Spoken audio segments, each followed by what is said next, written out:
Welcome back to BLC Gaming, everyone. It's your boy X Rated, aka XOB, head of BOC. Get it? It's like, let me stop. Anyway, so we gonna get back into this anime stuff. You feel me? Let's get it. So the newest chapter of Attack on Titan dropped, and so many reveals. Like Eren's founding Titan seems to be the most OP god level anime character I've ever seen on this natural born Earth, and I've lived on this Earth quite a while. Go keep it 100. Like this new Eren, man. Look, I don't know how to feel. Like the personality that we got from season 1 to season 3. Look, this Eren went through the stages of XXX Tentacion's music career. I will say that much. Like he went from lofty to hard metal like he basically went in the reverse form of X's career. Like I'm just saying. But anyway, no.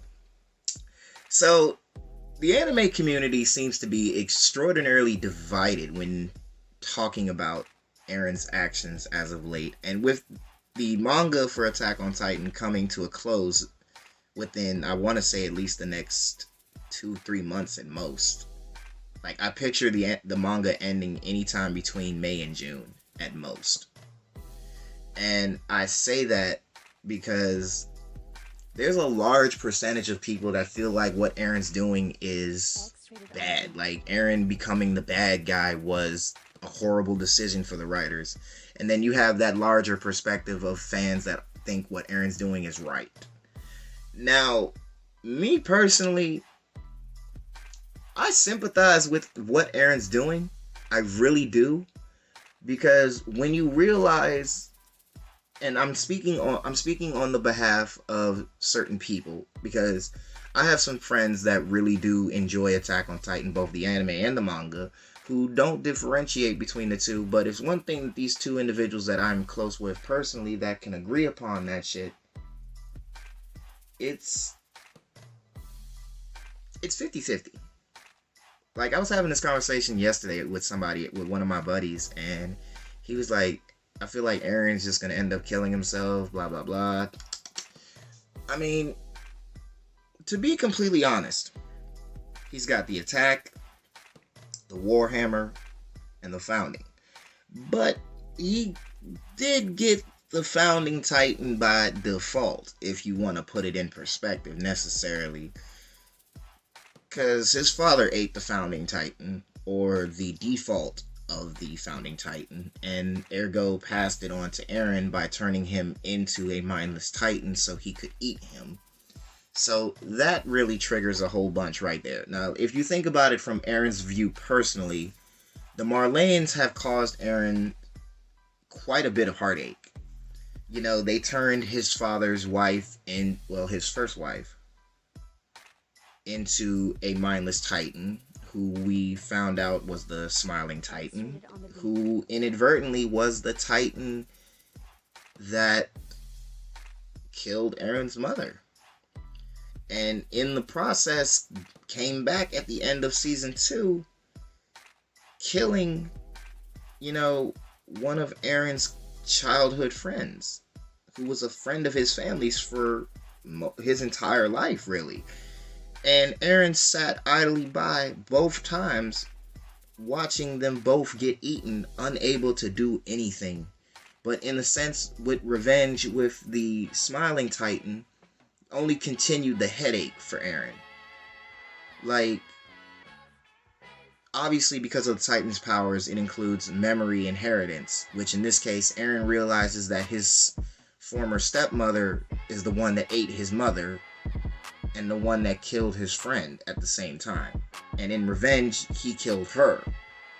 Obviously liberating her from being a Titan, but in the process, he's got a lot to deal with at this point. Like, he killed his father, his stepmother killed his mother and his family friend, and now he's at that point where his grandfather has PTSD from the fact that he basically just swept the death of his late aunt's. He just swept the death of his late aunt under the rug and pretty much just told his father to just ignore it and move forward, which is very frustrating in my case. That's very frustrating for me personally. And I read the manga myself and I watch the anime too, and seeing the actual the physical damage that it did to his grandfather, and realize how much psychological damage it really left a toll on him. But yet Eren's sitting there so calm, just like this, as if nothing mattered. And when you get to the end of it all, he suffered quite a fucking bit. Like, Eren, and then on top of that, adding the highlight of season 3, like, he almost lost Armin to everything that they were fighting for. Now, don't get me wrong. Obviously, the main cast has friends within the Survey Corps or whatever have you, but it hit different when it's one of your childhood friends. That's like when you go into the military, for example, right? And you think you and your buddy or buddies who all agreed to go to the military together, and then y'all go overseas and serve a term, and then some shit happen and you come back with no friends. Yeah, that's enough to make you numb to practically any form of physical pain or emotional distress. And the fact that Ymir sympathizes with how he feels, considering how she was treated, it does, but it doesn't look like Eren might not destroy the world on this one. Now, me personally, I honestly want to see what Eren's version of the Founding Titan will look like standing up, instead of this gigantic skeletal phenomenon that honestly looks pretty dope. I don't care what anyone says. Like, that's the fact that he's able to recreate Titans from the past. He brought back Bertolt's Colossal Titan, and he even brought back the Tiber Sisters Warhammer Titan. Realistically speaking, that's pretty lit if you think about it. Now, whether Ymir decides that, okay, Eren, you've got all the power now, it's time for you to really use it, or, like, it's literally a go big or go home situation. And me personally, if Eren wanted to get rid of the rest of the Survey Corps, by all intended purpose, he could have done this, like, 6 or 7 chapters ago at this point. And I really think he's just trying to keep them off him long enough to do what he gotta do. I mean, he's surrounded by an army of Colossal Titan, number one.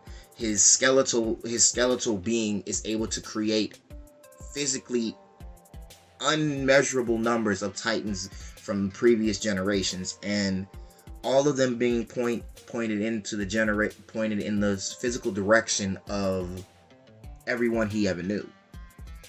Like, yeah, they assisted him up until this point, but me personally,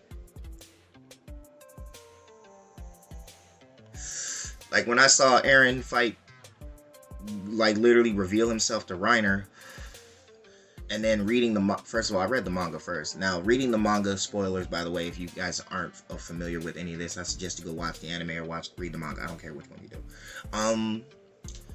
Honestly, the fact that Eren could have very much... It confuses me, though.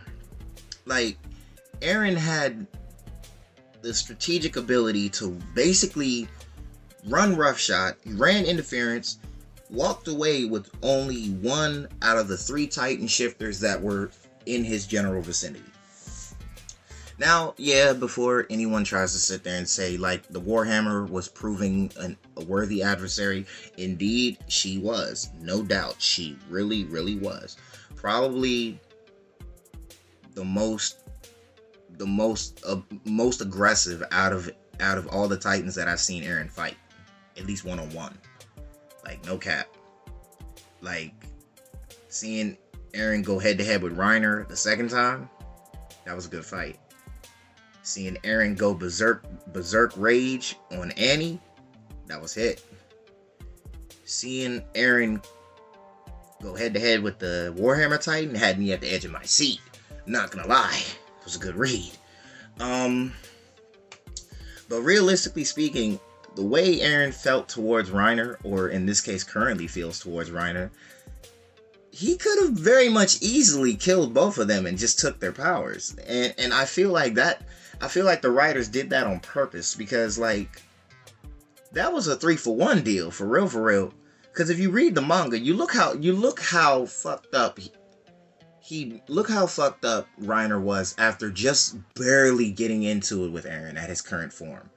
And even just after post-absorption of the Warhammer Titan at that. He fucked up the Jaw Titan, used it as a nutcracker. Which in its own also kind of confuses me, but that's another video for another time. It just throws me off to an extreme degree. Like I just be thinking about it sometimes, and I realize why Eren didn't decide to go back on them. I know the reason why Eren didn't go back on them, but at the same given token, it's just like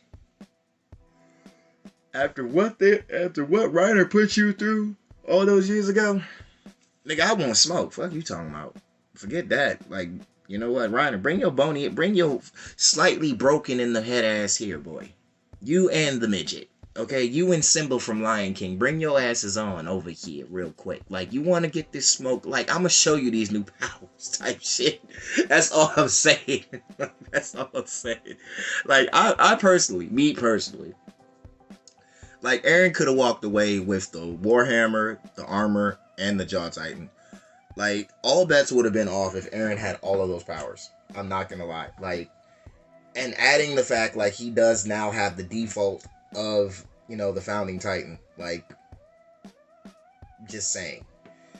It's at that degree with me personally. Like, if Eren does, I feel like Eren should have just killed the key players of the Marleyan forces and told them straightforward, like, as long as I'm still living with this shit, which he's got about 6 or 7 years left on him, that's enough to put the war to, like, completely stop this. Like, for real. Like, don't get me wrong. I sympathize with Eren's ideal of erasing them from history. Like completely turning their continent into a parking lot. I sympathize with that. But in our government, in the real world, we have figureheads. And if you eradicate figureheads of a certain magnitude, people pay attention to you. You get what I'm saying? Like, if you destroy a public figure in this world, like, okay, for a prime example, got it. Osama bin Laden, for example. Osama bin Laden is single-handedly responsible for creating all of America's post 9/11 paranoia. Like, PTSD is what this country spells out this time. Okay? And personally, the fact that it's been going on it'll be 20 years come this year that since 9/11, and it'll be 10 years exactly this year as well that Osama bin Laden left this earth, or was took off this earth, you feel me? But you see, the perspective of it is like, you eradicate a figurehead of such an extreme magnitude, and me personally, there are extreme figures in the Marleyan kingdom.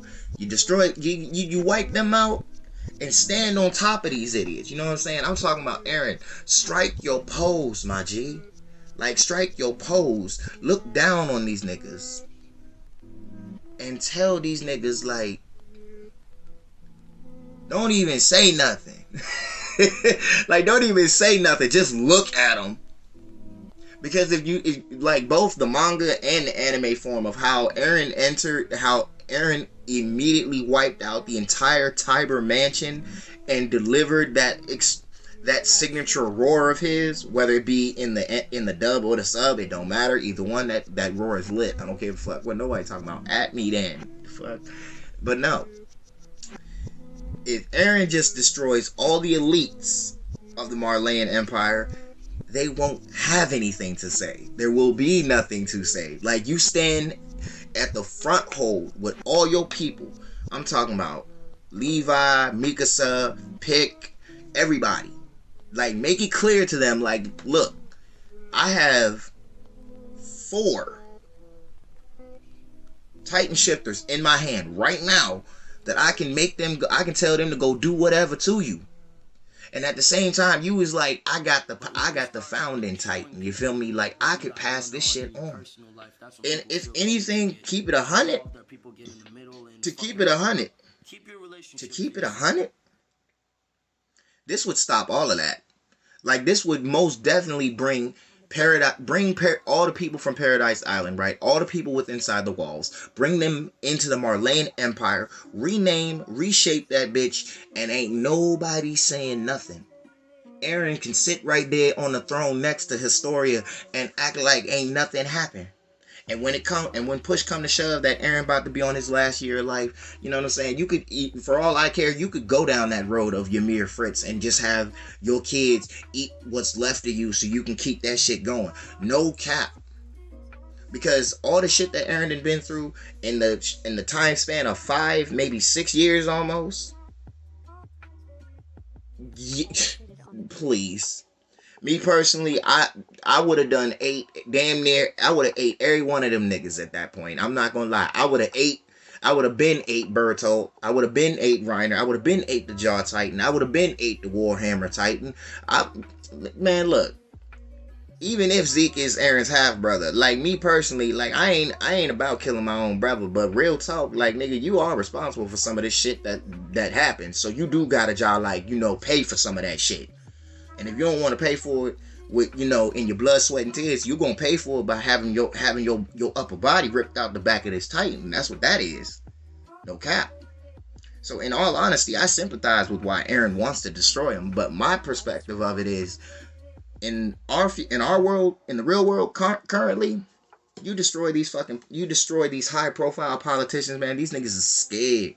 You feel me? Like like the Marlenes are already afraid of Eren. Like it's at the point where the only thing standing between Eren and complete and total world domination is his love for his friends right now. That's literally the only thing. Because if anything, like I said in the beginning of this video, Eren could have easily just wiped them out, said nothing. And it's such an incredible concept to wrap your mind around that literally Eren is sitting in the lap of God, basically. And he's debating with God to determine whether or not the human race should live or die at this point. And if that is the case, by all means, let's do it. Like, I want to see how this ends. I really, really fucking do. But let me know how you guys feel. I want to know in the comments. I want to see what's up with that. Check me out again. Find me in them links, by the way. We're not doing any more numbered episodes in my playlist for commentary, so don't I don't even know what episode I'm on at that point if I felt like even mentioning it. So like I said, hit me on IG, hit me on Twitter. I'm back on that. Go check my new album, by the way. I just dropped the deluxe of Vacant World, which came out on the 15th. Make sure y'all check that out. Album doing numbers. Very proud, very happy. So make sure you guys check them out. I'm out.